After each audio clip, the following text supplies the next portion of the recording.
Presiden ke-7 Republik Indonesia, Presiden Joko Widodo beberapa waktu lalu sempat menyatakan kekhawatirannya akan gig economy atau ekonomi serabutan di mana korporasi lebih memilih pekerja lepas atau freelance. Nah, kekhawatirannya ini bahkan sudah menjadi kenyataan karena jumlah pekerja yang terserap ke sektor formal mengalami penurunan drastis.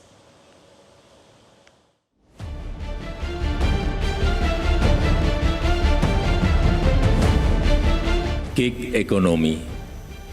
Hati-hati dengan ini. Ekonomi serabutan, ekonomi paruh waktu. Kalau tidak dikelola dengan baik, ini akan menjadi tren. Perusahaan lebih memilih pekerja independen. Perusahaan lebih memilih pekerja yang freelancer.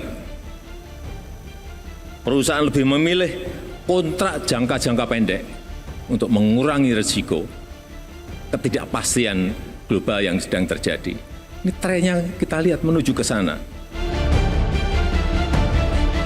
Itulah pernyataan Presiden Joko Widodo dalam pembukaan Kongres Nasional Ikatan Sarjana Ekonomi Indonesia (ISEI) beberapa waktu lalu, di mana Presiden Jokowi menyatakan kekhawatirannya akan gig ekonomi atau ekonomi serabutan, di mana perusahaan atau korporasi lebih memilih mempekerjakan pekerja lepas atau freelance dibandingkan memberikan kepastian status ketenagakerjaan kepada para pekerja.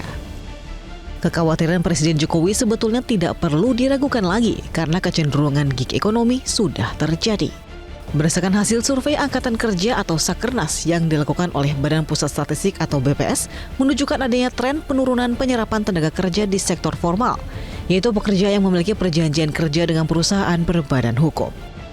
Selama periode 2009 hingga 2014, lapangan kerja yang tercipta di sektor formal mampu menyerap lebih dari 15 juta orang.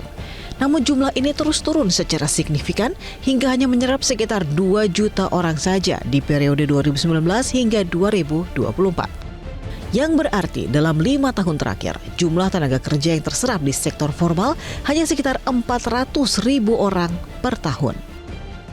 Meski demikian, angka pengangguran tidak mengalami peningkatan yang signifikan, bahkan cenderung menurun. Hal ini diduga kuat karena adanya pergeseran ke pekerja informal yang ditandai dengan meningkatnya jumlah serapan pekerja informal yang terus naik hingga 8,4 juta orang di periode 5 tahun terakhir. Hal ini pun patut menjadi sorotan karena secara hukum posisi pekerja di sektor formal dinilai lebih terjamin karena aspek pengupahan, pengaturan kerja, dan perlindungan sosial ketenagakerjaan yang dilindungi oleh undang-undang, termasuk soal jaminan kehilangan pekerjaan. Sementara pekerja di sektor informal lebih lemah karena tidak masuk kelompok penerima upah sehingga tidak mendapat jaminan sosial ketenagakerjaan yang cukup. Tim Liputan Metro TV.